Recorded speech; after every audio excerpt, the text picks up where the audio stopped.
اتنی کمزور اسکالرشپ ہے اس ملک میں کہ کسی نے ابھی تک اس کے اوپر کوئی ریسرچ نہیں کی کہ وہ ایک ماڈل بنا تھا. دیکھیں ہر چیز کا ایک ماڈل ہوتا ہے. آپ رول ماڈلز ہوتے ہیں دنیا میں لوگوں کے. کوئی ریسنٹلی ہماری جو یوتھ ہے اسٹیو جابز کی کوئی کتاب نکلی تھی سر اس کو فالو کرتے تھے. جو بھی انسان کامیاب ہوتا ہے لوگ اس کی زندگی سے سیکھنا چاہتے ہیں. تو سب سے پہلے تو دنیا کے اندر اگر آپ کسی طرح بھی دیکھ لیں دنیا کا جو سب سے کامیاب انسان تھا وہ ہمارے نبی صلی اللہ علیہ وسلم تھے. آج تک کوئی دنیا میں وہ اچیو ہی نہیں کر سکا جو ایک انسان نے کیا تھا. اور چاہے آپ مسلمان ہوں یا نہ ہوں ان کی جو اچیومنٹ ہے وہ کوئی 100 گریٹسٹ مین جو کہ مغرب میں کتاب نکلی تھی وہ نمبر 1 ان کو قرار دیا تھا کہ کسی نے بھی اتنی چیزیں ایک انسان نے اچیو نہیں کی. اور انہوں نے جو ریاست بنائی تھی وہ تھی مدینہ کی ریاست اور وہ ریاست بنیاد رکھی گئی تھی مسلمانوں کی سیویلائزیشن کی. تو 700 سال تک وہ دنیا کا پریمیئر سیویلائزیشن تھا جو دنیا میں ہر طرح ہر فیلڈ میں دنیا میں سب سے آگے تھا. سائنسز میں آگے تھا, کلچر میں آگے تھا, تہذیب تھی, جو پرانی فلسفیز تھی وہ انہوں نے مسلمانوں نے ان کو ڈیولپ کر کے اور گریک فلسفیز کو آگے لے کے گئے. مسلمانوں کی وجہ سے اسپین کی وجہ سے رینیسانس شروع ہوئی یورپ میں جب انہوں نے مسلمان کی لائبریریز سے یورپینز نے نالج لے کے گئے اور یورپ پھر اپنی جو رینیسانس ان کی شروع ہوئی. تو وہ ایک ماڈل تھا اور وہ اس ماڈل کی ہمیں ہمیشہ یاد رکھنا چاہیے کہ اس کے بیسک پرنسپلز کیا تھے. اس کا بیسک پرنسپل یہ تھا کہ اس میں رحم تھا انسانوں کے لیے. پہلی دنیا کی تاریخ کی فلاحی ریاست بنی تھی. وہ ریاست جس نے اپنے کمزور طبقے کی ذمہ داری لی تھی. یہ کبھی پہلے نہیں ہوا تھا. آج آپ یورپ میں جائیں خاص طور پہ اسکینڈینیوین ممالک میں تو آپ کو نظر آتا ہے کہ ریاستوں کے اندر رحم ہے, احساس ہے, ان کو فکر ہے غریب طبقے کی. وہ تو اور جو حضرت عمر کا ایک قول تھا کہ اگر کتا بھی بھوکا مرے میری ریاست میں تو میں ذمہ دار ہوں, وہ آج آپ یورپ میں دیکھتے ہیں وہ کتے بھوکے نہیں مرتے. ان کو اٹھا کے ان کے لیے گھر ہوتے ہیں, ان کے لیے اسپیشل جگہ ہوتی ہیں, ان کو لوگ کھانے دیتے ہیں. تو وہاں وہ جنہوں نے وہ لاز اپلائی مدینہ کی ریاست میں وہ آگے نکل گئے ہیں. اور ہم اگر آج اپنے جدھر ہم آج کھڑے ہیں اس کو اگر ہم اینالائز کریں تو ہم انہی اصولوں سے جس کی وجہ سے وہ ایک مسلمان ایک عظیم قوم بنے تھے ہم اس کے اپوزٹ چلے گئے ہیں. احساس ہی نہیں ہے. یہ جو آپ نے شروع میں چھوٹی سی ڈاکیومنٹری دیکھی تھی اس میں آپ کے سامنے تھا کہ کیا حالات ہیں بیچارے بچوں کے, سٹنٹنگ گروتھ, یعنی یہ اتنا کوئی سی بات ہی نہیں کرتا تھا. وہ تو ہمیں ایسی بائی چانس کسی نے پریزنٹیشن دی تو پتا چلا کہ 43% پاکستان میں بچوں کی سٹنٹڈ گروتھ ہے. یہ ایک معاشرے میں, اور تو چلے چیزیں چھوڑے ہیں جو ماں باپ کے اوپر گزرتی ہوگی, لیکن ایک معاشرے کو کتنا بڑا لاس ہے اس کا کہ آپ اپنی مین پاور کو پوری طرح استعمال ہی نہیں. آدھی آپ کی تقریباً بچے وہ نہ پورے قد پہ پہنچیں گے نہ ان کی برینز پوری طرح ڈیولپ ہوں گی. اور پھر کہ جو ایک ریاست کو ذمہ داری لینی چاہیے تھی, جو یہ ہمارے ملک کی جو فاؤنڈنگ فادرز نے جو آبجیکٹو ریزولوشن تھی جس پہ واضح تھا کہ پاکستان ایک اسلامی فلاحی ریاست بنے گی, تو اب ہم دیکھ لیں کہ کتنی اس میں ریاست کتنی ان فاؤنڈنگ فادرز کے جو ہماری ویژن تھی ہم کدھر تک پہنچے ہیں. تو یہ جو آج میں یہ جو ڈاکیومنٹ ہے یہ ڈاکیومنٹ واپس جو نظریہ پاکستان کا تھا جس کے وجہ سے ملک بنا تھا, ایک مثال بنی تھی ہم نے دنیا میں کہ اصل میں اسلام کیا ہے, ہم نے بتانا تھا دنیا کو. تو یہ واپس اس سڑک پہ اس راستے پہ جانے کے لیے یہ ہے ایک پہلی صحیح کوشش اس راستے کے اوپر جانے کے لیے.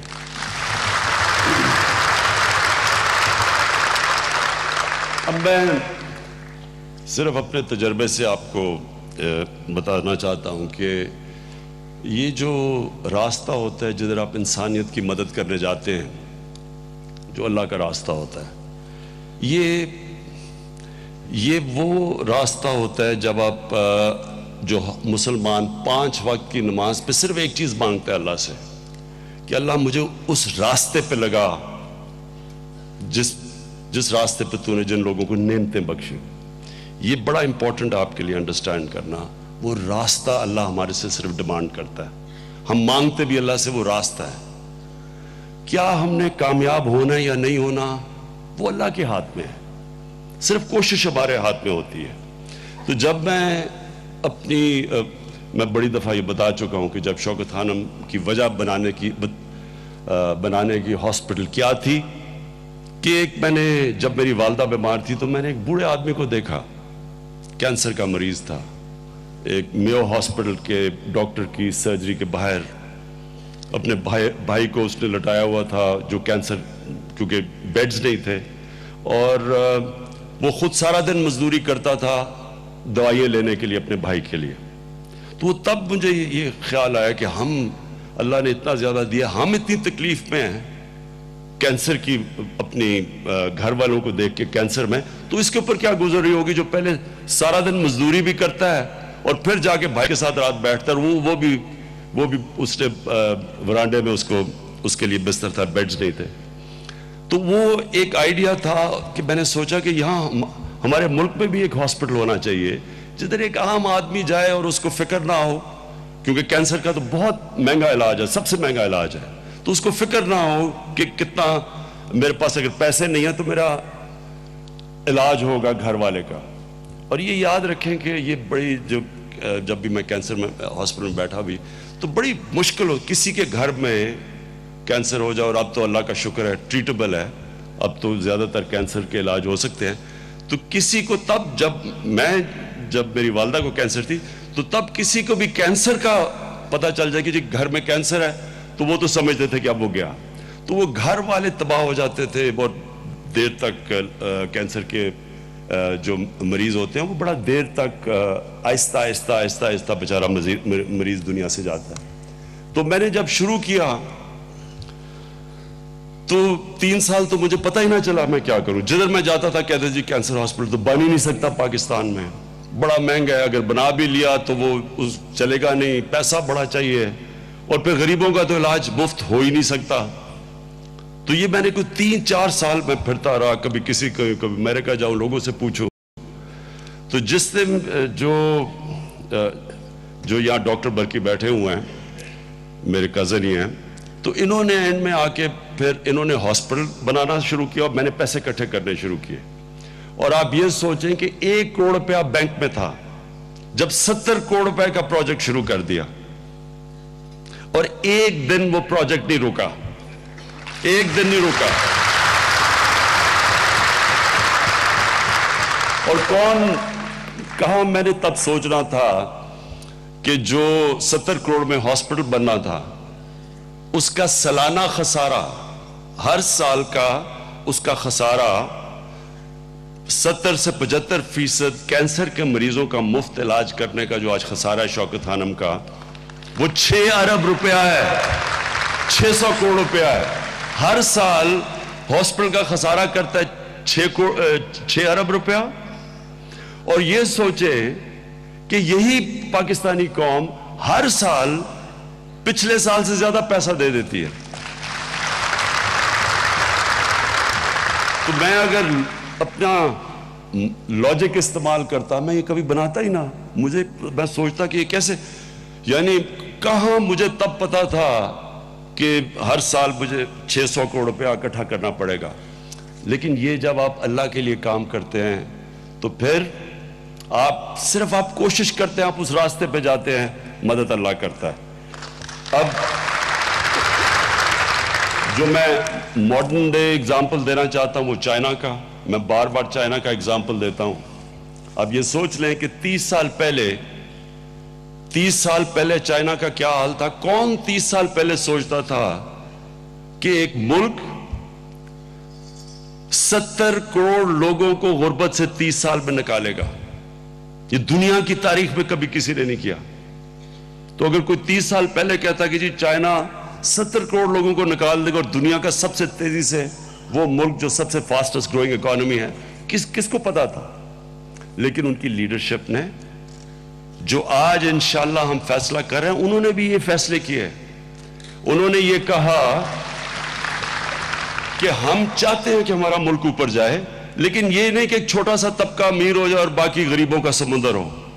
انہوں نے فیصلہ کیا جو بھی ان کی پالیسیز تھی, اور ان کی ابھی جب ہم چائنا بھی گئے تو انہوں نے ہر پالیسی کے اندر انہوں نے فیصلہ کیا کہ ہمارا جو بھی ویلتھ کریشن ہوگی, پیسہ بنے گا, ہم نے اس ملک اپنے ملک سے غربت ختم کرنی. اور ان کا پورا پلان ہے, میرے خیال میں مجھے یاد نہیں, انہوں نے میرے خیال میں اگلے 3 سال میں ان کی ساری غربت ختم ہو جائے گی چائنا میں. تھوڑے سے جو لوگ رہ گئے وہ بھی نکال رہے ہیں. تو کانشیسلی ایک سوسائٹی نے فیصلہ کیا. میں اس لیے یہ کہتا ہوں کہ ایک قوم جب ارادہ کر لیتی ہے, جو یہ پھر اللہ کا راستے پہ نکل جاتی ہے, کیونکہ غریباں کی آواز تو اللہ سنتا ہے. تو جب وہ ایک انسان نیت کر لیتا ہے تو وہ پھر قوم نکل جاتی ہے. اور میرا یہ ایمان ہے, یہ جو آج ثانیہ نشتر نے بڑا زبردست پروگرام ڈیولپ کیا ہے, میرا یہ ایمان ہے کہ انشاءاللہ آپ ہی ایک دن دیکھ رہے ہوں گے کہ پاکستان میں جب ہم لوگوں کو غربت سے نکال دیں گے. اچھا جی, اب آپ کو میں یہ پوری, اب آپ نے تھوڑا ذرا صبر کرنا ہے کیونکہ یہ بڑا مشکل سے یہ ہم نے بنایا اس کا, اپنی غربت کو ہٹانے کے لیے جو ہم چینجز لے کے آ رہے ہیں. سب سے پہلا چینج جو ہماری کانسٹیٹیوشن ہے اس میں ہے آرٹیکل 38D. 38D جو ہے وہ یہ کہتا ہے, ایک پالیسی دیتا ہے کہ ہم نے پاکستان کے اندر لوگوں کو کھانا بھی دینا ہے, ان کو روٹی کپڑا مکان بھی دینا ہے, تعلیم بھی دینا ہے, اور ان کی صحت کا دھیان رکھنا ہے. لیکن یہ ایک policy recommendation, principles of policy ہے. ہم نے جو کانسٹیٹیوشن کے اندر امینڈمنٹ کرنی ہے, ہم نے اس کو چینج کر کے اس کو فنڈامنٹل رائٹ کر دینا ہے کہ پاکستان کے لوگوں کو یہ 5 چیزیں اسٹیٹ گارنٹی کرے. یہ پہلا قدم ہے انشاءاللہ. یہ مشکل کام ہے. دیکھیں ہم سٹنگ گورنمنٹ کر رہی ہے, ہم کر رہے ہیں, اپنے اوپر پریشر ڈال رہے ہیں کہ کوئی بھی عدالتوں میں جا سکے گا جب یہ امینڈمنٹ آ جائے گی کہ وہ کہیں گے جی یہ ہمارا فنڈامنٹل رائٹ ہے, ہمیں یہ چیزیں دے. تو انشاءاللہ ہم اپنے اوپر پریشر ڈال رہے ہیں. اس کے بعد ہم پسماندہ اور کمزور لوگوں کے لیے جو سپینڈنگ ہے, جو ان کے لیے جو ہم ان کو جو پیسے دیتے ہیں, جو ابھی تک سپینڈنگ, اس کے اندر اضافہ کر رہے ہیں 80 ارب روپے کا. اور انشاءاللہ 2021 تک یہ 120 ارب روپے اس کو ہم اور بڑھا دیں گے. انکریمنٹل اس کو بڑھاتے جائیں گے سپینڈنگ کو. کسی گورنمنٹ نے آج تک اتنا زیادہ پیسہ غربت کم کرنے پہ نہیں خرچ کیا.